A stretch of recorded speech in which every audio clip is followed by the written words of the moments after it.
Bluff City Media presents Tigers Live with Francis Carlota. Join Francis after every Memphis Tiger game as he breaks down each matchup, player of the game, and upcoming games. Now, let's get to the show.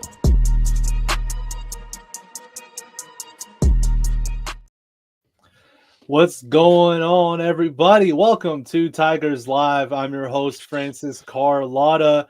I'm joined by Kenny Stubblefield. We'll be joined by Roman Cleary in just a moment as well. Before we fully react to whatever the hell that just was, hey, Kenny, the Memphis Tigers are guaranteed themselves a regular season AAC championship title. So, hey, let's go. Congrats to Penny. Congrats to the Tigers. Great season with a lot of work left to be done. So before we talk about that thing that we just watched, let's give them props. They've guaranteed the share. If they win against USF on Friday, they are 1,000% going to be the AAC regular season champions. And let's go. That's fantastic. Fantastic. It's incredible. That's absolutely incredible for Memphis, for Penny, for the program. That's awesome stuff. Awesome stuff. Everybody in the chat, what's going on? It's great to see all of you. If you want to ensure that your comment will get read on air, definitely do a super chat. We would love any donation you can give, and do the super chat, and we will 1,000% show you love live here on Tigers Live. Oh my goodness. Let's bring Roman in. Roman's here. Let's get him in here.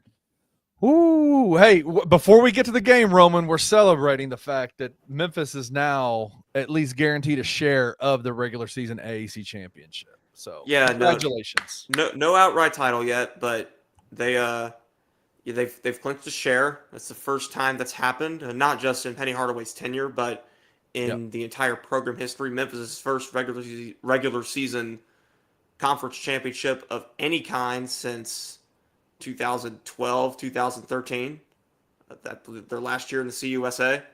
So regardless of what we might talk about here tonight with this game, Memphis has accomplished that nonetheless.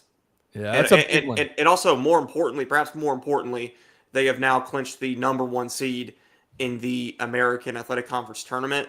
So for any Memphis fans out there that are making like travel plans to go to Fort Worth for that, Memphis is like now locked into that. They will begin AAC tournament play on Friday, March 14th, noon Central at Dickies Arena in Fort Worth. They are penciled into that time now. Shout out to Roman for giving all the details, because that helps us with our travel plans, right, Roman? Yes, indeed. We now know. Yes, indeed. Yes, indeed. At the beginning of the year, just to celebrate the fact that they're AAC champions, like a regular season AAC champions. Like I came into this season with, I wouldn't say low expectations, but just I think every year we come in and we say we want to see the Tigers make a deep run and then say tournament. Like that's the goal, and it is the goal. Ultimately, that's the goal. For me, I had two goals, and I think I've said this almost every episode of Tigers Live that we've had this year. And my first goal was that they would win the regular season AAC championship, and we now know that Tigers have reached that goal, and so that's just a big win, a big feather in the cap for Penny Hardaway. I know he's probably pretty amped up as quickly as he's wanting to get out of San Antonio right now. I'm sure he's going to take some time and actually celebrate that, and Tiger fans should celebrate that as well. That's a huge. It's a big achievement for this team. Yeah, I see a question here. Why was Penny mad at the end of the game? He was mad because they were adding time onto the clock. He didn't think they should have been doing that, so that's why Penny was mad. Penny was mad a lot this game, lot. Yeah, he was. Well, first off, he was probably mad that they even had to do this. Right? They had to travel straight to San Antonio, like the night of beating UAB in Birmingham. They get a one-day turnaround, which why you have multiple teams in the AAC ending their regular season schedules on Sunday, next Sunday that is, and yet Memphis is going to end it with South Florida on Friday, and because of that they have to do this one-day turnaround at UTSA in San Antonio. It's just why? Like the Like The what is scheduling- up with it? Like that seems like a real scheduling mishap to me. Yes. Like it's completely unnecessary. I agree. So he's Shout probably out- mad. He was probably mad at that to begin with. And secondly, Memphis really had this game in hand for a good portion of the second half, but the turnover bug that kind of showed up at the beginning of the game really came back to bite them at the end there as well. And they nearly lost this one because of it. I want to give a shout out to Chicken Unicorn. He gifted 10 free Bluff City Media memberships. Those are memberships that we don't have the access to those to give those out. They're just randomly given. So if you want to become a member of Bluff City Media's YouTube page, there's 10 free memberships there from Chicken Unicorn. Appreciate you so much, man. Thank you so much for doing that. Absolutely. Yeah. Anyway. Much appreciation for that for sure. Yeah. Let's get to the game. Oh. Do we have to, Kenny? No, I'm just kidding. I'm just playing. Of course we do. This is our show. That's why we're here. Let's talk about this basketball game because holy macaroni and cheese. I'm not exactly sure what those last 5 minutes, 8 minutes, the last half of the second half was. It was 7 turnovers in the last 8:42 and 4 in the last 4:11. Yep. I know. Or 4:36. I know we usually start with our game recap. We start talking about the beginning, and then we'll work our way through the game. But, I mean, look, from my perspective, I thought the start of this game was kind of to be expected. Francis, you got to mess with your mic again. Oh, hello. Sorry. I don't know why it does this. I don't know. I know why it's always around this mark in the show too. It's always around this time. It's always about 7-8 minutes, maybe 10 minutes in that happens, and then you fiddle with it once, and then it never happens again. It's so weird. The thing is, I don't even fiddle with it. I just look at my mic and talk at it, and then it'll work. I don't know. I'm sorry, but either way, I just feel like the start of this game with the turnovers, with the rust, and though Memphis they had the lead at halftime. It was kind of the first half I expected with that quick turnaround. Did anything shock y'all from the first half before we get to the second? I mean, quite frankly, nothing from this game shocked me. I mean, sure, the 22 turnovers is a bit high, but I expected this game to be a bit more dicey than what most people might expect, because that's just what's going to happen when you're facing a team that features one of the AAC's best scorers in Primo Spears, and you just are going through the kind of turnaround that Memphis was going through here. Now, sure, UTSA had to deal with the same thing, but they didn't have to travel like Memphis did. They played Rice at home, and that was a 30-point blowout compared to a real dogfight that Memphis was in Birmingham for the majority of that game. Yeah, sure, they pulled away at the end, but they really had to fight to win that one. And now they find themselves in another kind of dogfight here tonight. It's a real tough stretch here for Memphis. I know it's not exactly the best quality of competition, but still, winning 2 games in 3 days like this is mighty impressive, regardless of how it looks. Before you add on, Ken, I just want to say it kind of gives you the vibe of a conference tournament, right? Where you have to win those games in such quick turnaround. And it's one day after the other, and you're gonna have to do this against a team like the UTSA, and then obviously they've just beat UAB. It kind of gave that vibe. So I appreciate that positive spin on this outlook for the game for sure. But go ahead, Kenny. I'm sorry. Yeah, no, you're good. I think one of the concerning things for me, especially in the first half of this game, is the looseness of the ball that Tyrese Hunter has been playing with in the last couple of games. He's been pretty loose with the ball, and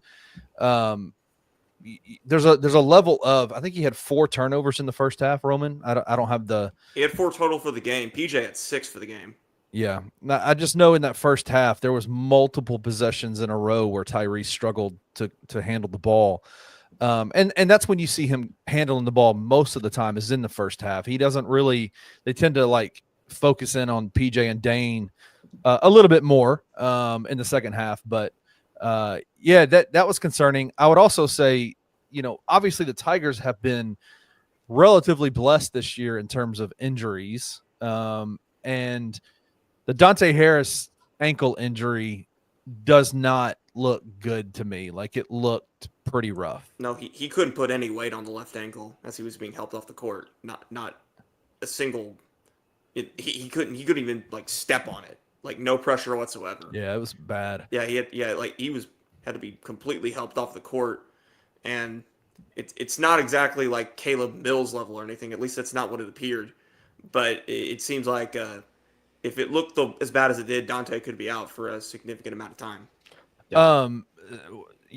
USA Health Insurance Reform, which is a pretty awesome YouTube handle. I wonder what they do. Anyway, they asked a question in the chat. They said, did the AAC consider injury risk with such little rest? I don't necessarily think that the Dante Harris injury comes from a lack of rest, but there are do you think the AAC, do you think conferences think about those kinds of things at all when it comes to scheduling games or anything like that? And were the Tigers kind of at risk for a potential soft tissue injuries, things like that, because of the quick turnaround?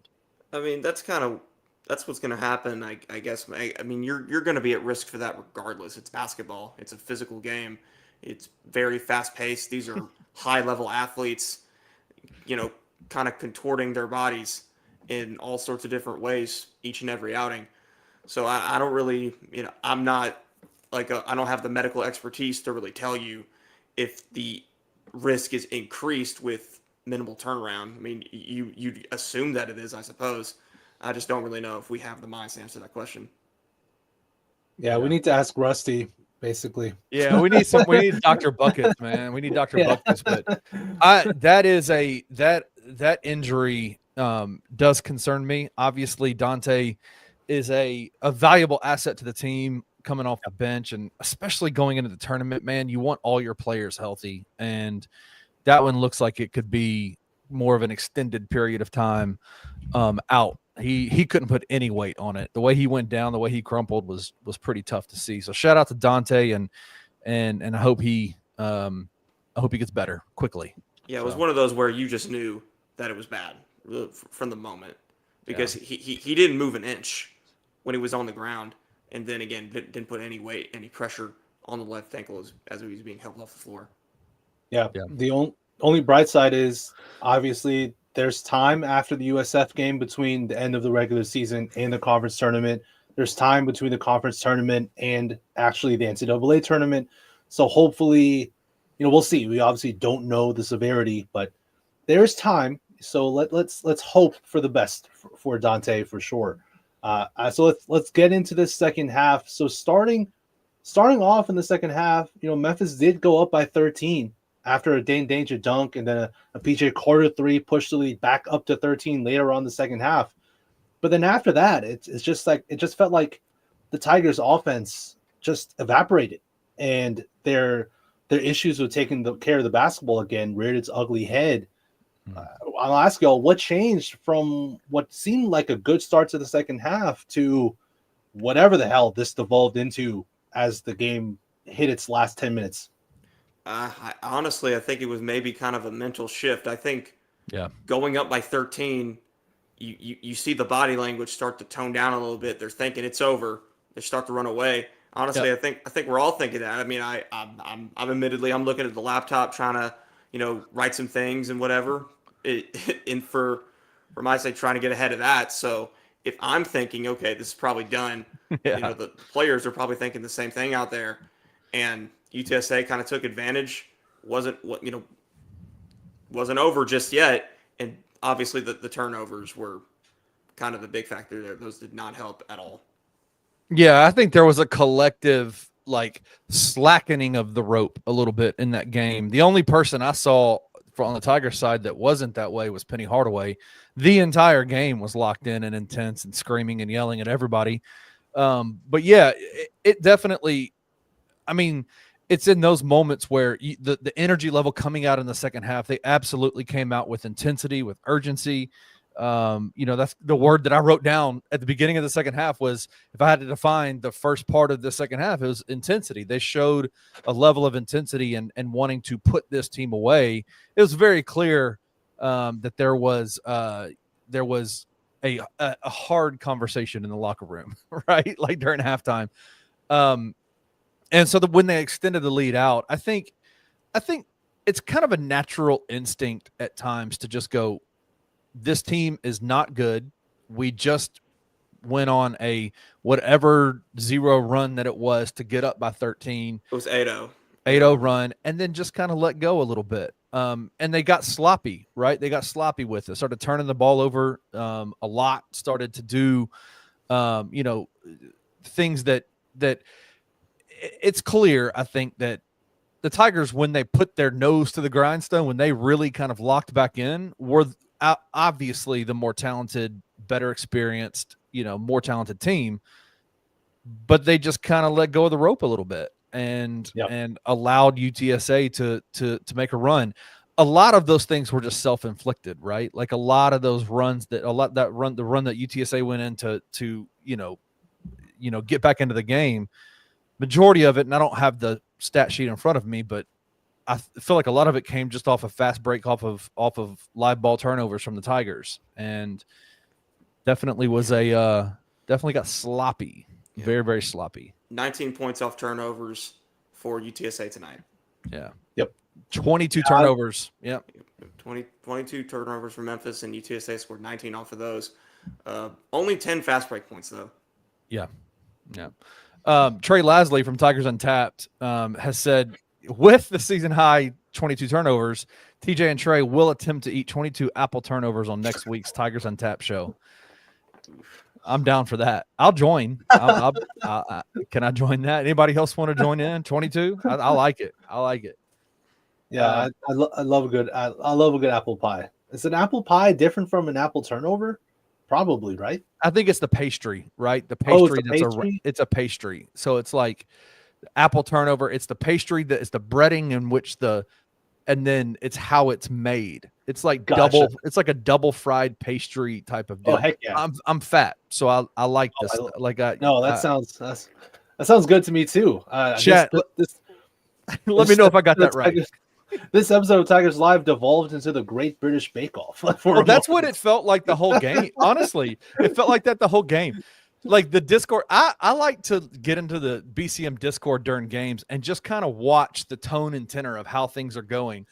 Even when UTSA was making their big run, everybody was just BSing with each other. And like normally in games when it is getting down to nut crunching time, bro, it's like World War III inside there. Nervous energy, people freaking out, making all this broad, assumptions about the Tiger team. This time it was like, yo, that announcer sucks. Who is that guy? Because Memphis was never going to lose the game. It No. was obvious based off of the way things were going. Because first off, UTSA was just so bad. Like with shooting down the stretch. That missed 3 from Primo Spears that would have put him in front was one of the most selfish plays I've ever seen. Yes. Yes. What are you doing there?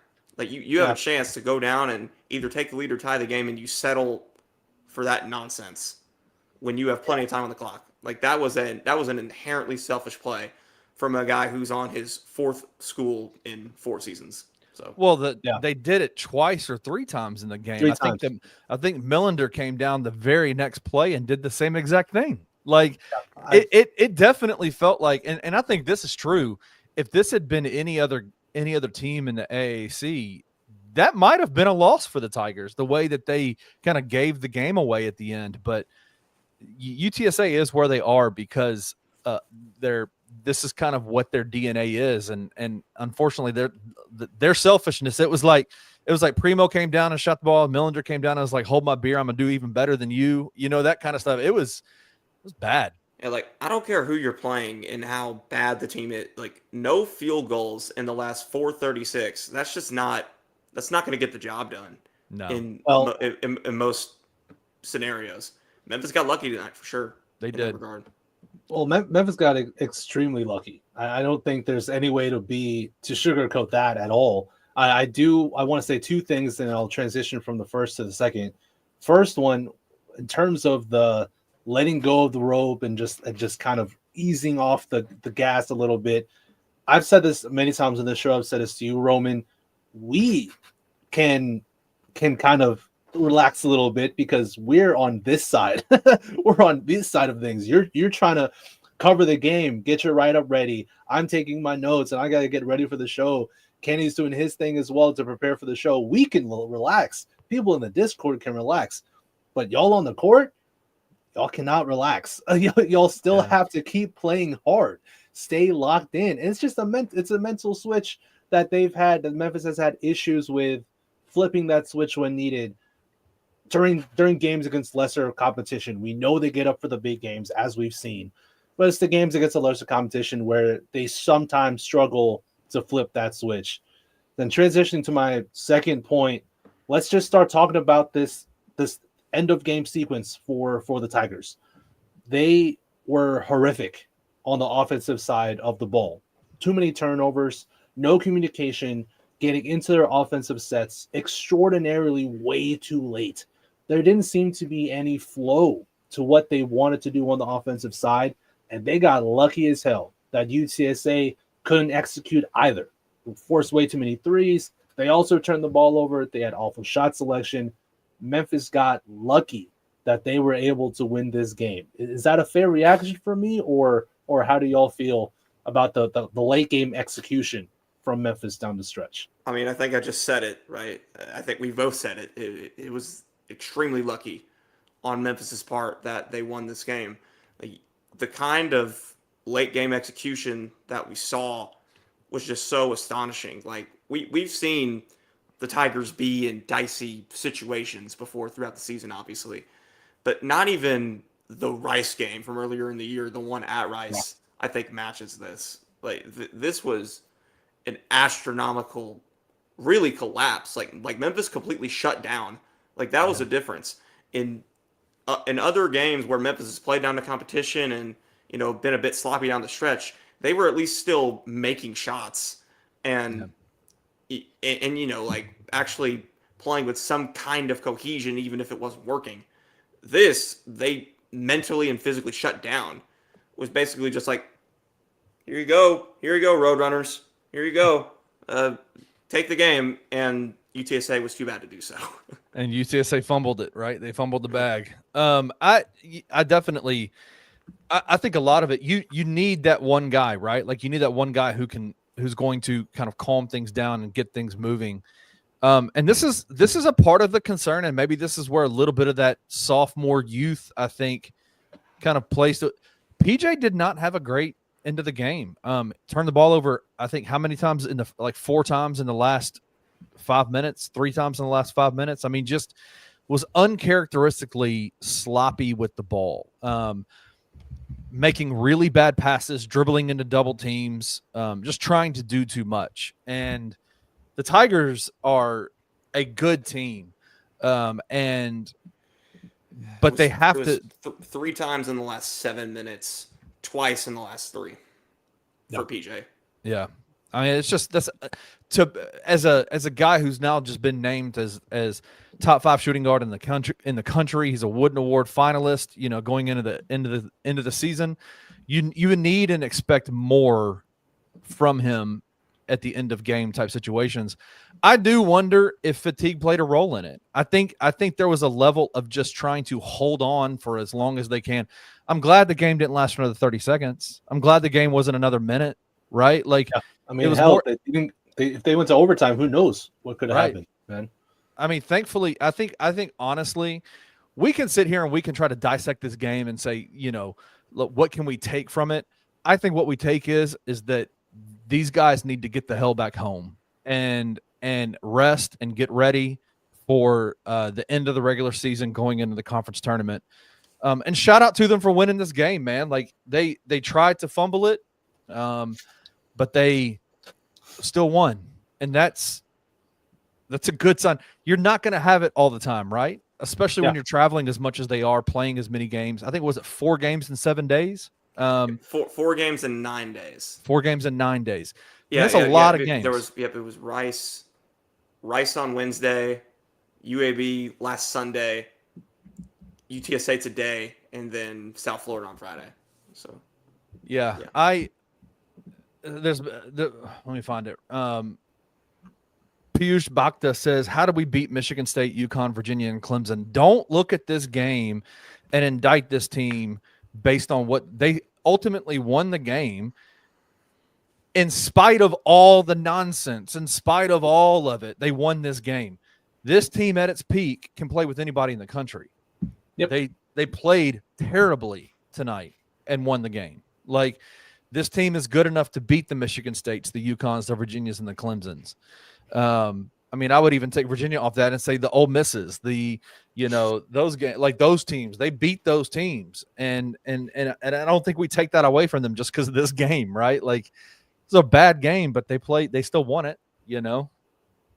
I just don't think we should sit here and go, like, I would hope that fans wouldn't say, like, let's make overarching comments about this team based on this game, right? Like, like they played less than 48 hours. They played 48 hours ago. Yeah. Like, what kind of takeaway are you supposed to have? Right. Like, I don't really know why that's a discussion, honestly. Yeah. Well, because it's in the comments. Not Oh, only no. I know why you're discussing it. Like, why? Like, how does one not understand this? It's a very, very simple concept. Right. But they were tired after playing an extremely volatile, emotional game against the big time rival. Yes. Well, a rival, maybe not a big time rival, but a rival nonetheless. 48 hours ago. Right. Yep, that's what I was about to say. Not only did they just play 48 hours ago, they played an insanely emotional game.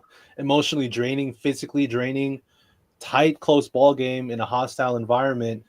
And then to celebrate after that, they were at the highest of highs, and then they had to come down, recover, then they go play at University of Texas San Antonio in Ridgeway High School's gym. Oh, like, man. That is easily the worst gym in the league. It's a wild change. Well, I'd say Rice's gym rivals that. I think Rice's gym is Rice's gym has rims that will stay up if you dunk the ball. Rice's gym, their goals will stay steady if you dunk the ball. That's true. Okay, all right. That was crazy. Dane was about one tug. Dane was one tug away from that thing falling to the ground. The crazier one was Tyrese. The crazier one was Tyrese because he's a little 6-foot guard. He should not be able to do that. Yeah, for real. You ain't lying. You ain't lying at all. It was way too easy. I was wondering if we would see someone put like a sandbag on the board and at the start of the half, but no, they just let it be.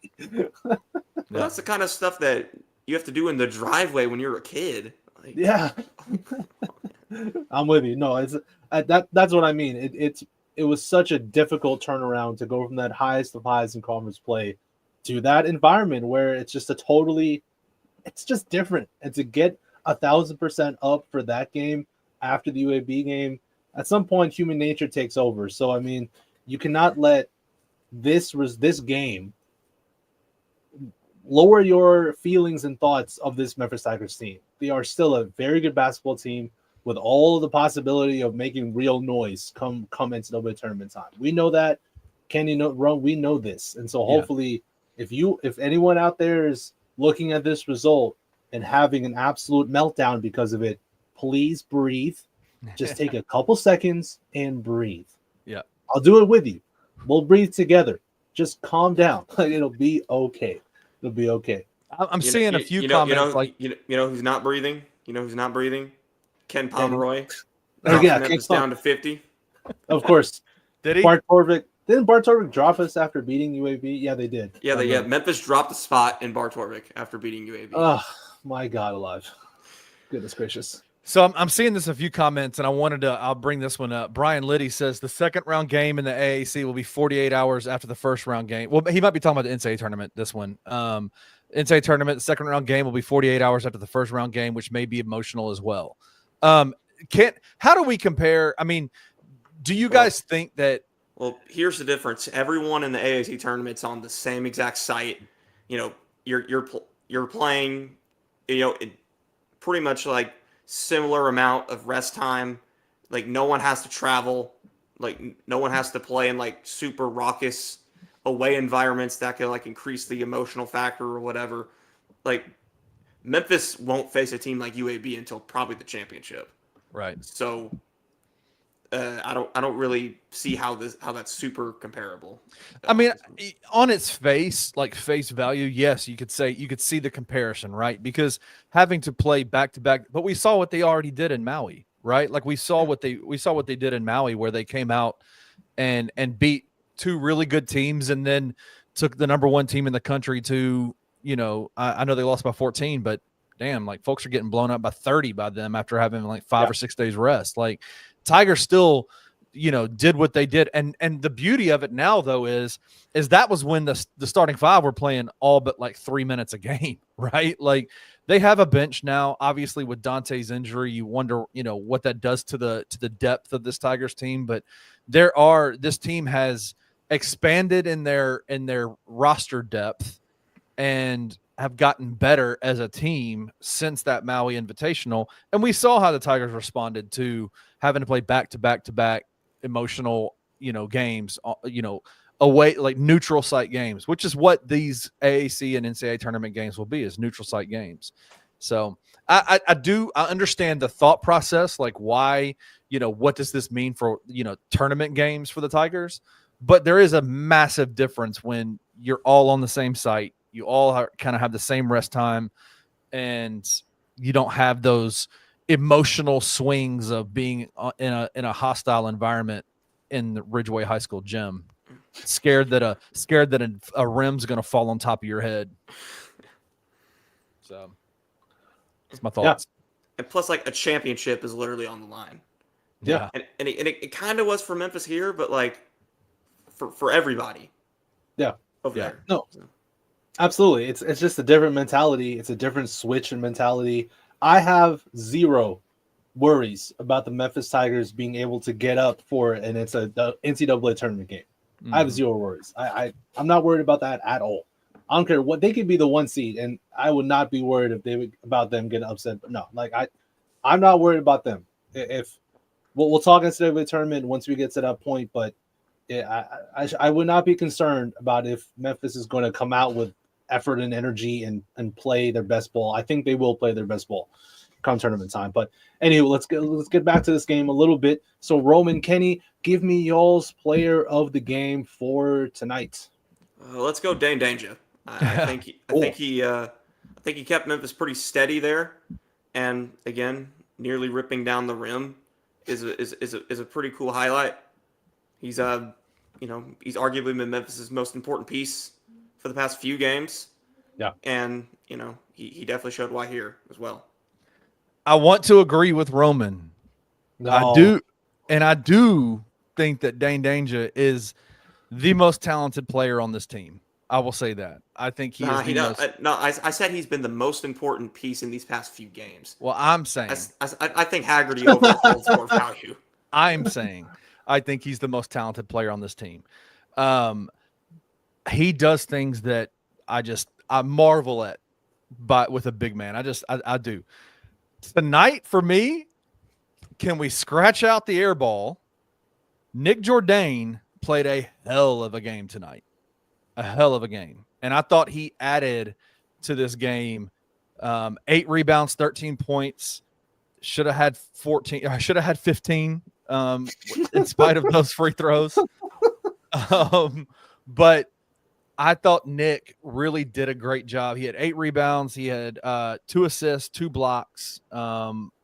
He did have 2 turnovers, which isn't good, but 13 points, 8 rebounds, 2 assists, 2 blocks, and only 3 fouls, played 33 minutes. I thought he did a great job of filling in for, Colby had a kind of one of those up and down games again. He only had 10 points, 2 of 6 from the 3-point line. PJ had 18. Tyrese only had 8 in this game. And I thought Nick's minutes and his contribution really kind of filled in the gap for some of your big guys not kind of playing up to snuff. Yeah. Jourdain played one of his better games of the year. I think this is like his 3rd time in 4 games scoring double digits. Yeah. So he's definitely been heating it up a bit more as of late. And again, I think it all correlates and comes back to him really playing within himself. Yes. He's been so much better about that lately. Yes. Like for the majority of this season and throughout much of conference play especially, he has been, hanging on the perimeter way too much, especially on the offensive side. He's been fine defensively, I think, throughout the whole year. Minus a few mishaps here and there, but offensively, he has been trying so hard at certain points of the year to be something that he's not, and he's kind of gotten out of that mentality and really has committed. I'm going to be the power forward, that versatility big man that this team needs. And he's definitely playing his best ball of the year right now. I will say there was one play by Nick that would have made me go take him from player of the game to donkey of the day. And that was in the first half. And I can't remember which guard it was running up the court, tossed him the ball. He was on the baseline by the, maybe 9 feet away from the goal, got the ball, was wide open, could have taken 2-step power dribble up for a slam, a floater. He dribbles the ball out, goes to the 3-point line and is trying to pass it, and then realizes there's nobody within like 30 feet of me, shoots the 3-pointer and swishes it. If he had missed that shot and turned down that little baseline moot, whatever that was, man, I was like, he better be thanking his lucky stars that he made that 3-point shot, because he just turned down an easy bucket to do that. And I like to see him. I like to see his confidence. I like to see that he's willing to take shots. Like, there were moments in this season, multiple games in a row, where he was not even looking at the rim. Like, he would get the ball and immediately look to pass, and when a defense keys in on that and can tell that a guy's not even willing to look at the basket, you just go, man, you got to do something, right? Like, you've got to be willing to shoot the ball. You got to be willing to use your athleticism. And he's done that over these last 3 or 4 games. And I'm impressed. I was impressed with the way he played today. Did he have the best stat line? Did he have the airballed free throw that wasn't even close to hitting the rim? Yes, he did. But he absolutely, I think, showed a level of confidence that we need to see from him as we're moving into the postseason. Yeah. One reason I point to Dane is that, again, not that there's any kind of excuse for how Memphis performed down the stretch, but I think it is notable that Memphis's downtick in performance late in the game did kind of correlate with Dane playing with 4 fouls for a lot of that time. And we've seen Dane step up more when he's in foul trouble, but today it was kind of the inverse effect. You saw his impact be kind of lessened and negated to a sense when he was in foul trouble. Kind of the same thing that happened to him in Birmingham with UAB. I mean, he legit, if not for that foul trouble, he could have finished that game with like maybe 20 points and 20 boards. It's impressive for him to even get 16 and 17 in that game with the foul trouble. And again, he runs into it here at UTSA. And again, not to say it like is the direct reason why Memphis nearly gave this one away, but it does kind of coincide with it a little bit. And I don't really know if that's a complete coincidence. Oh, absolutely. And when Dane had to sit, he had 3 fouls midway through the second, and Memphis's offense also started to look very lethargic and had no flow when Dane was on the bench with foul trouble. Then when he came back in, unfortunately, the offense didn't really get any better for the reasons that you said, Roman. I agree. I think the foul trouble did affect him mentally on both sides of the floor, and the offense paid for it. Unfortunately, I'm going to be with Kenny. My player of the game is also Nick Jourdain. You said he didn't have a great stat line, Kenny. I disagree. I love this Nick Jourdain stat line: 13 points, 2 blocks, 2 assists, 8 rebounds, 5 for 6 from the floor, and he hit 2 threes. I know one of them was a boneheaded 3 that luckily went in, but if Jourdain doesn't hit that 3 in the second half, where the offense looked like just absolutely nothing, I mean, who knows? Yeah. Colby Rogers misses an open 3, and then Nick Jourdain hits a more contested 3 than Rogers missed. I was like, of course Jourdain makes his 3. But no, I echo everything you said, Kenny. This is why Nick Jourdain is my X factor. He needs to play with a similar type of effort and energy that he's been playing with over the past few games. He needs to for Memphis to reach its ceiling. And I think it's a good sign for the Tigers and for Nick personally that he's starting to hit his stride and play better basketball. Yep, I agree. I love the way he plays. I love when he plays with confidence. It definitely impacts winning in a real way for the Tigers. So was impressed by his game tonight. Michael Stahl says Memphis is the only team I feel more comfortable being down a few than being up a few. Do y'all agree with that? I mean, I think you feel comfortable with this Memphis team whether they're up or down. Yeah.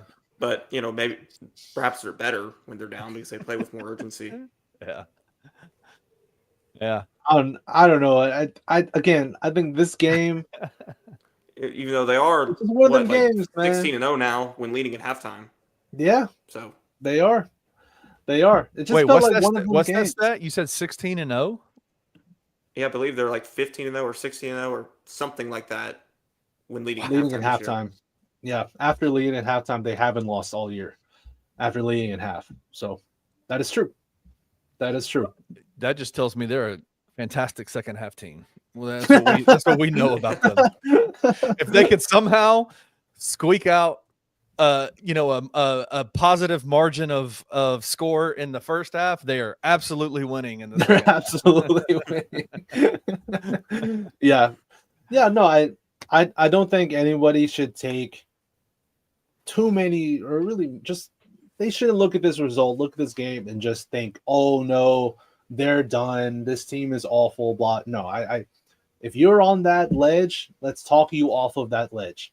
They are now guaranteed a regular season, at least a share of the regular season AAC title, which is a great accomplishment for Benny Hardaway, for him, for the team, for the staff, for the program. It's awesome for the team.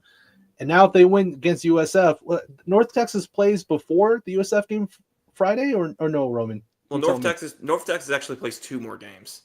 They play 2 more games. Damn. Yeah. North Texas has 2 more. Oh wow. Yeah. What's their? Let me look at their. When are their games? Where is this North Texas? Yeah, there it is. North Texas plays in Denton against Charlotte on Thursday. That will be a win. And then they play at Temple on Sunday. That will be a win. So they will. I don't know. If Jamal Mashburn is somehow able to come back, then that could maybe be interesting. That could be interesting. Are they even – where is I thought he was out for the year. Is Jamal Mashburn still playing? No, they haven't ruled him out for the year. He hasn't played yet, but they haven't ruled him out for the year. That'll be an interesting game. That Temple game could be interesting on the road, but Temple has really struggled since Jamal went down, obviously. Yes, he did, according to Temple reporters, he did make the trip to Tulsa for their game there. He didn't warm up or anything, but he did make the trip. So that does tell us, I think, that they're hoping that he can perhaps get back in the near future. Yeah, they're playing Tulsa right now. What's the score on this game? Tulsa's up 70-67 with 3 minutes left in the second half. Yeah. And by the way, you might want to keep an eye on teams like, Wichita State, Temple, South Florida, and Tulsa, teams in that range if you're Memphis, because Memphis is going to play the winner of the 8-9 game on Thursday for their noon Friday start, in the AAC tournament. Right now, that would be, I believe, Temple and South Florida, but Wichita State's in that kind of 8-9 range. They're 7 right now. Tulsa could jump up to that area potentially as well. So just keep an eye on that. How is Wichita State, because they went on a nice little run, how are they 7th in the conference? They started so poorly. They were really bad. They were 2-8 in conference before their big run. So. Wow. Yeah, man. They're playing really bad. Because they're a team I would not want to see Wichita State in the first round of the AAC tournament. That's not a team that I want to see. Just because they give Memphis tough, they're tough. They're a tough team. I mean, Memphis has beat them at their home, and then obviously the Wichita State game in Kansas happened. But Wichita State is good, and ain't nobody trying to see Wichita State again in the first round of the AAC tournament. Kind of like last year, remember? Nobody wants to see that. So that will be an interesting development. I think that's something to keep an eye on, is to see who who's in that 8-9 matchup, right? If that's Wichita State, that's tough. That's a tough first round matchup for our first game in the AC tournament for the Tigers. Yeah, I mean, Wichita would obviously have to win the 8-9 that 8-9 matchup first, but you'd assume that they will. You assume that Wichita State would win that game, right? Yeah, you would. But honestly, I think they end up as like the 7 seed. So okay. I don't think they'll drop to the 8-9 there. Yeah, no, I agree with you. Yeah, so I mean, I don't think people should be too down after this game. We should still celebrate what Memphis has done. If they win Friday against USF, they will be the regular season conference champion outright. And come on, like that should be celebrated for sure. They still got to win, but I don't want people watching the show who watch the game as well to be so negative. Let's be positive. Let's be happy about what they've accomplished, and let's be excited about what they have left to accomplish. They have everything they want to accomplish this year is still ahead of them. Winning the AAC tournament, making a deep run in the NCAA tournament, all that's ahead of them. We'll break all of that down when we get to it, but I don't got nothing left about this UTSA's game. Y'all have anything? No, I mean, just I do want to say this. Like, this is just like a general take that I have about the college college basketball as a whole. I don't understand why we still have like scenarios where teams are sharing conference titles in the regular season. I don't really get it, man. Like, you already have the tiebreakers to determine the seeding for the conference tournaments. So why can't you just apply those said tiebreakers to determine who wins the conference regular season championship? Like, I don't like Memphis, given the season that it's had, like it's beaten North Texas, it's beaten UAB, it's beaten the teams at the top of the conference. They went 3-0 against the other two teams in the top 3. Like, they own all those tiebreakers, and yet there's still a scenario, should they lose to South Florida, where they have to share it, and that's just wrong in my opinion. I'm just not really a fan of the leagues doing it that way. Like going to the NFL, like, there's no such thing as co-division champions. If the Steelers and the Ravens, for example, in the AFC North finished with the same record, they're not just going to be like, you guys are both AFC North champions. No, they're going to look through like the head-to-head tiebreaker or the conference record or the division record or whatever to determine what team has the advantage.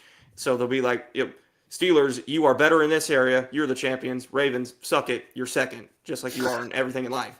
So why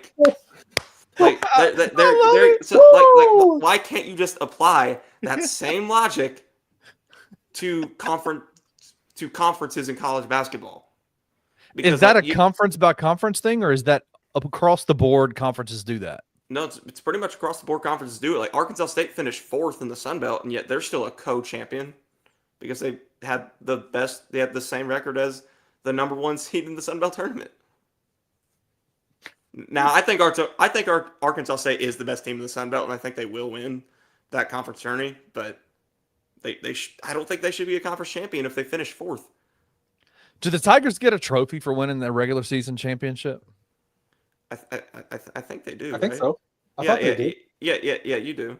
You do? Okay, cool. I hope they do. I want to see hardware, man. I want to see some hardware put up. Let's put some damn banners up, right? Like, bring back the 2008 banner, by the way. I'll put that in there. But no, we can. Yeah, absolutely. But I want to see all that. It just seems clear to me that the AAC is like, hey, we really need our conference tournament to mean something. So let's not give a whole lot of emphasis to the regular season champs, even though the American Athletic Conference has already on their Twitter has said Memphis is the AAC regular season champion. Yeah, they posted that. Yeah, they have, because they have clinched a share of the title. Right. So Memphis, but if Memphis were to lose and North Texas wins out, North Texas would get that same graphic, except it would be green, and it would have, it would have Aiden Wright instead of PJ Haggerty. So Dude, Roman, you're the man. You need to write something on this one. I love No. this. Coach love Wayne it. Kelly said Roman trying to start the show over again with that take. Yeah, for real. I love it. I Woo. love it. No, I'm excited. So the USF game is on Friday night and it is senior night, right? So who's gonna be celebrated that night from the Tiger team? It's gonna be Dane, it's gonna be Nick, it's gonna be who else? Tyrese. yeah, It's gonna Tyrese be Hunter, PJ Colby. Carter, PJ Carter. PJ Carter's a senior. I think it's probably And- harder to figure out who's not. That's a good Who point. knows what? Yeah, Who, yeah. I mean, who knows what's going to happen with Dane? He doesn't have eligibility, right? From what No. we know, Right now he doesn't, but right? he thinks he does. He He thinks thinks he he does. thinks he can get another year. Well, he knows that he doesn't, but he knows that he's fighting for it. Like he's going to, so he has to go to the NCAA and petition. But I will say this: there have been crazy rumors, re-engaged in the last couple of weeks about potentially the NCAA doing the 5th year of eligibility instead of just 4, making 5-year standard instead of 4 with the extra year with a redshirt situation. So there is a shot that everybody there is a potential, because the NCAA is not, they are scared to go to court right now. I don't know if y'all paid attention much to the NCAA's court situations, but they're losing. I'm well aware. Oh no, they're losing like everything. Well, They're losing everything. And so there's a theory, there's rumors being bantered around that the NCAA is just going to unilaterally say 5 years because screw it, we don't want to get sued again, right? Like we don't want to get sued. And so I'm not saying that it's a possibility, but I'm saying it's a possibility that all those dudes that have played 4 years could potentially have a 5th year next year. And so then all of this petitioning the NCAA might be null and void at that point. So that could be super interesting. But then you're just gonna have guys starting to fight for a 6th year. That's how that goes. Oh, the 5th year is fully guaranteed. Now let's start fighting for 6 years and then 7 years. Then you have 45. Then you have like eligibility, controversies. They're never gonna end. Like No. regardless of how many years you got, especially in this current day and age where NIL money's on the line and that kind of thing. So yeah, guys are going to fight hard. They're going to fight hard to stay eligible. King Meek said this, and I agree with it.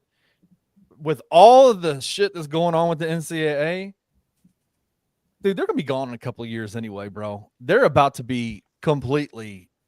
I sense a seismic shift in college athletics happening very, very soon. That will be very interesting to see what happens there. But it's super interesting, man. They are afraid to go into the court system right now because they're losing everywhere. I'm going. Yeah. I'm going back. Yeah, I'm about to start checking my eligibility. I'm like, damn, dude. Yeah, then we get Chad Baker Mazzaras running around college basketball where he's 25 freaking years old. Hey, we can't say anything. We wanted DeAndre. We wanted to get DeAndre back. No, for sure. We wanted DeAndre back. Hey, absolutely. We wanted DeAndre back. So I'm not. I get it. I get it. No, for sure. I get it. Well, look, before we get up out of here, Roman, let everyone know where they can find you, man, and all your awesome work. My handle on Twitter and all other social medias, it is ROA Clear. You can find my written work as the Tiger basketball beat writer on bluffcitymedia.co. I'm also making digital content surrounding the Tigers. Killing it. On the BCM Twitter account or X account as well. It's going to be an exciting month coming up for sure. Kenny and I will be in Fort Worth for the AAC tournament. Then you got NCAA tournament coverage after that. So lots of exciting stuff coming up here. Yeah, I want to give a big shout out to all the fans that have been in Tigers Live after every single game. Shout out to you, Francis, for being the OG of this thing, man. Like, you're running it, dude. Appreciate you every single episode, you and Roman doing this thing. But shout out to all the fans, man, that are in here, that pay attention, the community of people that are in here. We love you guys. You guys make this show go. The comment sections is almost as entertaining as Roman freaking out about conference championships. I mean, it's a lot of fun. This show is a lot of fun to do. And so we greatly appreciate it. Y'all lock in with everything that Bluff City Media is doing over the next month with the Tigers. We've got On the Bluff. We've got Tigers Untapped. 22 apple turnovers being eaten next episode on Tigers Untapped. We got Roman killing it everywhere, doing his thing. I'm going to be doing as much content as possible. Francis will be here looking good with that hair. It's just going to be a good next month for Tiger basketball. And y'all y'all lock in with us, man. We appreciate you for we appreciate y'all for locking in with us, but stay, man. We're growing and we're building and we're doing big things. So thank you. Yep.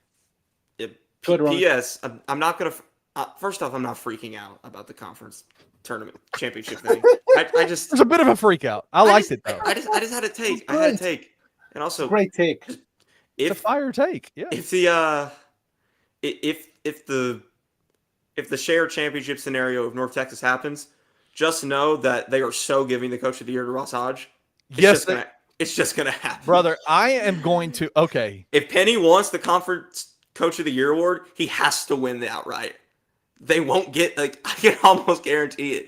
It would be such a bad decision, but I can almost guarantee it that they would give it to Ross Hodge. Dude, I'm gonna light shit on fire if they give it to Ross Hodge. No, I'll have a legitimate meltdown if that. Oh my god, no. Roman struck a match, lit it, and said, "Here we go." We're not entertaining that at the moment. Let's not borrow tomorrow's problems, right? Yep, we are not entertaining that at the moment. So to close out this show, God, I love Roman. I love both of y'all. Everybody in the comment section, y'all are fantastic. Thank you all so much for being active, for being involved, for talking with us, talking Tigers basketball, talking hoops with us. Everybody who's watching the show on YouTube, be sure to subscribe to Bluff City Media. Hit that, turn on the alerts, so that way you know every single time one of our fantastic shows drops a brand new episode, and you can turn that thing on and watch all the awesome content we put out here at Bluff City Media. If you're on Twitter, go over to YouTube, do the same thing that I just said. Hit the like button as well. Subscribe to Bluff City Media. Y'all can find me on Twitter at Slugga Sports. That's SLUGGA Sports. And look, y'all, we're one game out. We got one game left in this regular season, and then it's tourney time. One of my favorite times of the sports calendar. March freaking madness. The best time of the sports year. Woo! Let's go. So we'll see y'all after South Florida Friday. Until next time, y'all. Peace. Thank you for listening to this episode of Tigers Live. If you enjoyed this episode, like and subscribe to Bluff City Media's YouTube page. For comprehensive coverage of all things Memphis sports, head over to www.bluffcitymedia.co and find out how you can become an insider. We will see you back here next time.